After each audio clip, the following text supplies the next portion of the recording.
Hello students, म तपाईहरुको math teacher ज्योति maths classes भन्ने युट्युब च्यानलमा तपाईहरुलाई स्वागत छ। यस च्यानलमा म्याथमेटिक्स सम्बन्धी विभिन्न टपिक्सहरुको बारेमा मैले क्लास लिँदै आएको छु। सोही अनुरूप म आज यस भिडियोमा एउटा टपिक सम्बन्धी क्लास लिँदै छु। कक्षा 9 को तेस्रो इकाइ कमिसन र ट्याक्स को बारेमा यहाँ पढाउन गइराखेको छु। अनि यसको भन्दा अगाडिका कुराहरू यसैको नाफा र नोक्सान सम्बन्धितै छ। यसमा पनि त्यससँग रिलेटेड हुँदै आउँछ भनेर नाफा र नोक्सानको पनि अगाडिको युनिटहरुको भिडियोहरु मैले हालेको छु। त्यसलाई पनि हेरेर अनि भ्यू गर्नु होला, हेर्नु होला। त्यस अन्तर्गत त्यो पहिले हेरेपछि अनि यो गर्न सजिलो हुन्छ भनेर त्यससँग रिलेटेड कुरा छ। अब हामीले क्लास 9 को पर्टिकुलर यो युनिट 3 को कमिसन एन्ड ट्याक्स को बारेमा पढाउन गइराखेको छु। तर सबभन्दा पहिला कमिसन को लागि अब कमिसन भनेको के हो त? कमिसन भन्ने कुरोमा के बुझिन्छ त? सबभन्दा पहिला त कमिसन भनेको कुनै पनि एजेन्टहरु, जस्तो घर बिक्री गर्दा, कुनै जग्गा जमिन बेचिँदाखेरि एजेन्टहरु हुन्छ नि, एजेन्टहरुलाई कति पर्सेन्ट कुनै पनि यसको पर्सेन्ट निश्चित गरेको हुन्छ के यो सामान बिकाइदिए बापत, बेचाइदिए बापत यति पर्सेन्ट कमिसन पाउँछ। त त्यसैको कसरी हिसाब गर्ने अब? तर त्यो कमिसन केमा आधारित हुन्छ त? अस्ति हामीले नाफा नोक्सान केमा आधारित छ भनेको थियौं हामीले? सीपी मा। त्यस्तै भ्याट को बारेमा पनि हामीले पढ्यौं। भ्याट केमा आधारित हुन्छ? एसपी मा, सेलिङ प्राइस मा। त्यस्तै यो कमिसन पनि केमा आधारित हुन्छ त? कमिसन पनि केमा आधारित हुन्छ त? यो पनि एसपी मै डिपेन्ड हुन्छ। कमिसन पनि केमा डिपेन्ड हुन्छ त? यो एसपी मा आधारित हुन्छ। कमिसन पनि कति पर्सेन्ट भनेपछि के को पर्सेन्ट पाउने हो त? एसपी को, सेलिङ प्राइस को, कतिमा बेचिन्छ त्यो सामान त्यसको त्यति पर्सेन्ट हामीले हिसाब गरेर दिने हो। त कमिसन केमा आधारित हुन्छ? केसँग कम्पेयर गर्छ कमिसनलाई हामीले? एसपी सँग कम्पेयर गर्छ। त त्यसैले हाम्रो फर्मुला भन्दाखेरि कमिसन रकम भनेको त अब कमिसन रकम भने चाहिँ हामी के भन्छौं त? एसपी को कमिसन पर्सेन्ट। कमिसन अब कति पर्सेन्ट भनेको छ? अब जग्गा बिकाउँदाखेरि कतै 2%, 3% अब एउटा निश्चित गरेको हुन्छ। त्यो कमिसन यति पर्सेन्टमा दिन्छु भन्ने कुरा हुन्छ। त्यो पनि हुन्छ। त्यसलाई कमिसन भन्छन्। र कति पर्सेन्ट कमिसन भनेको छ? कतिमा बिक्री भएको छ हैन त्यसको त्यति पर्सेन्टलाई हामी कमिसन रकम भन्छौं। अब कमिसन पछिको मूल्य, पहिले कमिसन दिइसकेपछि कमिसन पछिको मूल्य भने चाहिँ अब यो कसरी पाउँछ? जस्तो कि कुनै एउटा जग्गा बिक्री भयो हैन, बेच्ने मान्छेले चाहिँ या यो कमिसन फेरि कस्तो हुन्छ भने किन्ने या बेच्ने कताबाट पहिले निश्चित गरे हुन्छ। कहिले दिन्छ, दुवैतिरबाट पनि लिन मिल्छ। त्यो एउटा निश्चित गरे हुन्छ, आपसी सम्झौताको कुरा हो त्यो। तर कमिसन पछिको मूल्य भनेको अब यसको कतिमा बिक्री भयो हैन? एसपी बाट के हुन्छ त? त्यो कमिसन रकम चाहिँ घट्छ।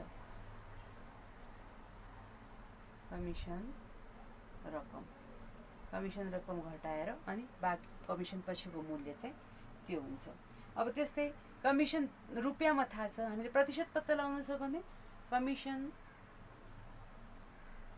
कमिसन प्रतिशत। जस्तो हामीले नाफा नोक्सानको प्रतिशत कसरी निकालेको थियौं त? नाफा केसँग आधारित हुन्छ? सीपी चाहिँ बाइ सीपी आउँछ। त्यस्तै यहाँ पनि कमिसन केसँग रिलेटेड छ? एसपी चाहिँ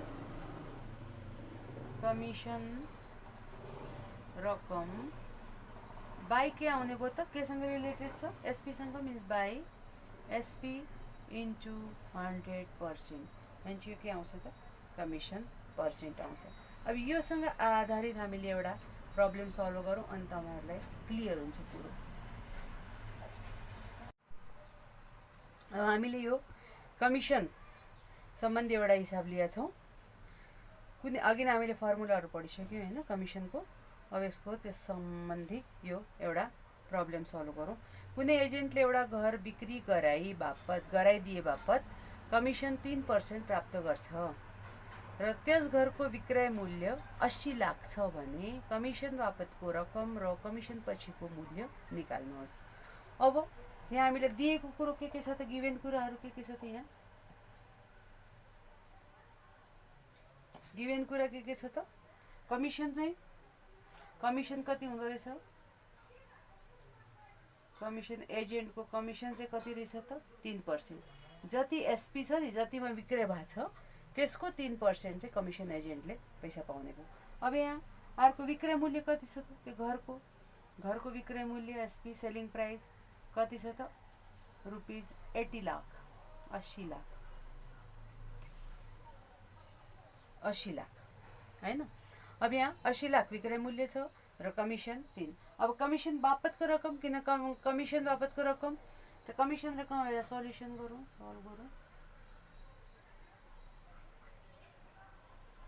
अब हामीले के निकाल्नु पर्यो त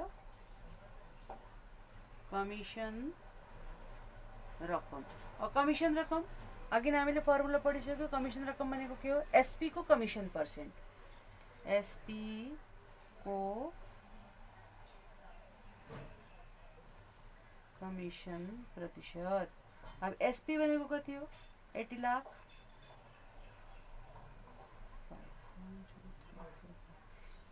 को मिन्स इन्टु कमिसन पर्सेन्ट कति छ 3%। अनि हामीले 80 लाख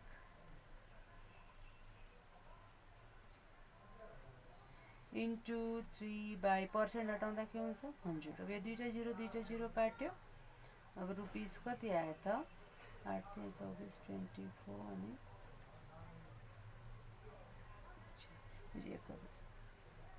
2,40,000। यो कसले पाउने भयो त एजेन्टले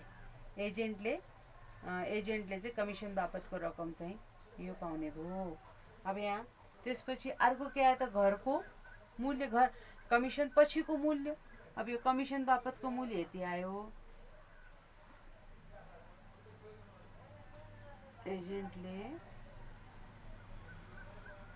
कमिसन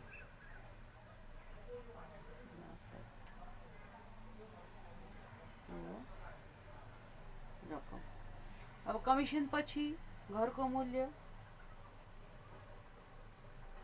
कमिसन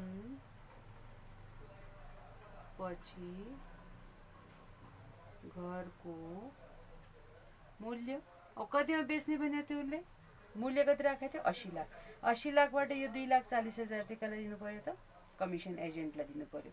मीन्स हामीले SP selling price minus commission रकम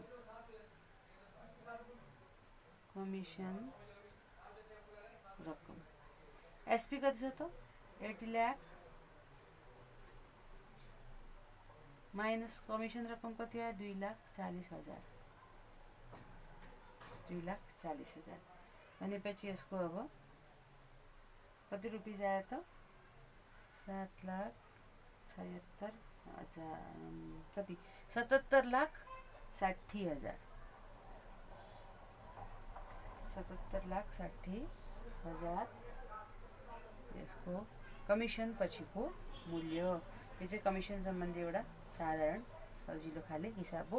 अझै एउटा हामी हिसाब गर्छौँ प्रब्लम गर्छौँ अलि विस्तृत।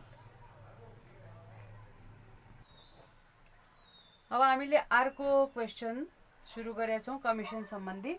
अब यसमा चाहिँ के छ त एउटा कागज उद्योगमा काम गर्ने बजार प्रतिनिधिको मासिक तलब चाहिँ रु 15,000 छ र उनले एक महिनामा रु 30 लाख भन्दा माथिको कागज बिक्री गरेमा 2% कमिसन पाउँछ। 30 लाख भन्दा माथि 30 लाखसम्मलाई चाहिँ उसले कमिसन पाउँदैन। 30 लाखसम्म बिक्री गर्यो भने त त्यही 15,000 कै तलब खाएर बस्नुपर्छ भने 30 लाख भन्दा माथिको यदि बिक्री गर्न सक्यो भने चाहिँ बढीको भएको रकममा चाहिँ 2% चाहिँ कमिसन पाउँछ। यदि कुनै महिनामा रु 48 लाखको कागज उसले चाहिँ कतिको बेच्न पाए त सक्यो त 48 लाखको कागज बिक्री भएछ भने उनको सो महिनाको आम्दानी कति हुन्छ। अब यसमा सबभन्दा पहिला गिभेन कुरा के छ त प्रतिनिधिको पहिला मासिक तलब कति छ त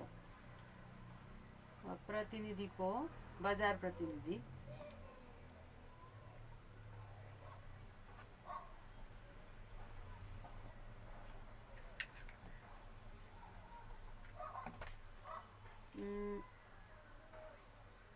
बजार प्रतिनिधि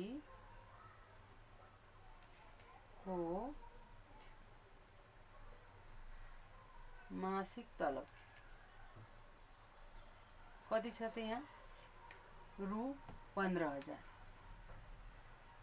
रु 15,000 छ। यो त उसले मासिक तलब पाइहाल्छ। त्यसपछि कमिसन त्यस महिनाको बिक्री रकम कति छ त, त्यो महिनामा कति लाखको बिक्री भयो त। अब त्यस महिनाको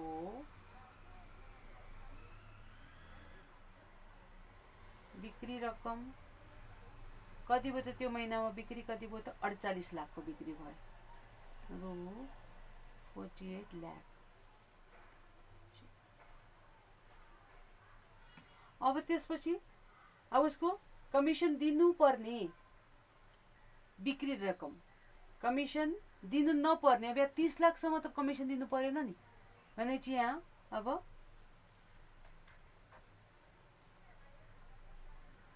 कमिसन दिनु नपर्ने, कतिसम्म दिनु पर्दैन कमिसन त, दिनु नपर्ने बिक्री रकम कतिसम्म कमिसन नदिने त 30 लाखसम्म। 30 लाखसम्म बिक्री गरे पनि उसलाई कमिसन दिनु परेन, 30 लाख। अब यतिसम्म दिनु पर्दैन त, त्यसको भन्दा माथि कति भयो त, कतिमा दिनु पर्यो त कमिसन। अब कमिसन दिनुपर्ने रकम चाहिँ कमिसन बापत कति दिनुपर्ने त, कमिसन दिनुपर्ने बिक्री रकम कति भयो त, कति बढी बेच्यो त उसले त, कमिसन दिनुपर्ने बिक्री रकम कति रुपियाँको कमिसन दिनु पर्यो त, कति रुपियाँमा। अब बढी कति बेच्यो त उसले, अब यो 48,000 बिक्री भयो उसको त्यो महिनामा 48 लाखको, अनि कतिसम्मको दिनु नपर्ने 30 लाखसम्म, भनेपछि बढी कति बेच्यो त उसले। अब यहाँ बढी कति बेच्यो त 18 लाख, 18 लाख के त बढी बिक्री गर्यो उसले। अब कति % कमिसन पाउँछ उसले।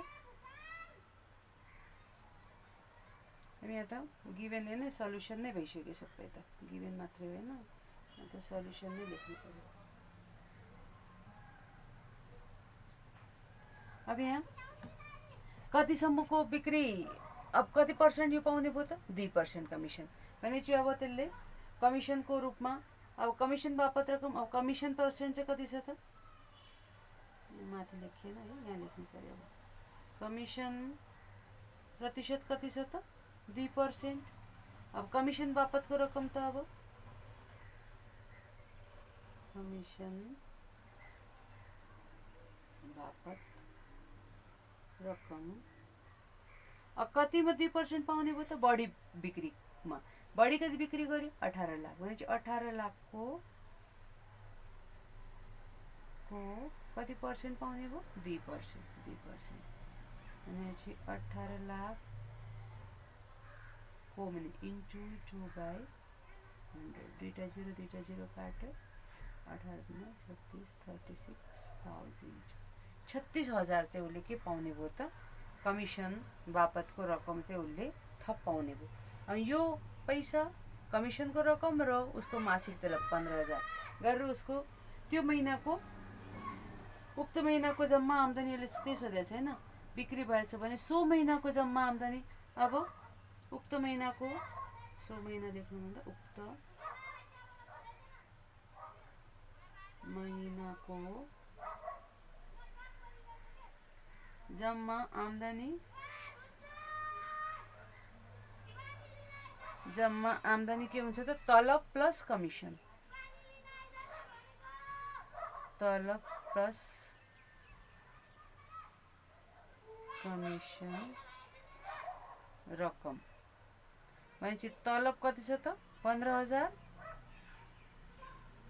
प्लस कमिसन कति भयो त 36,000, भनेपछि जम्मा उसले कति पाउने भयो त 51,000। क्लियर भएन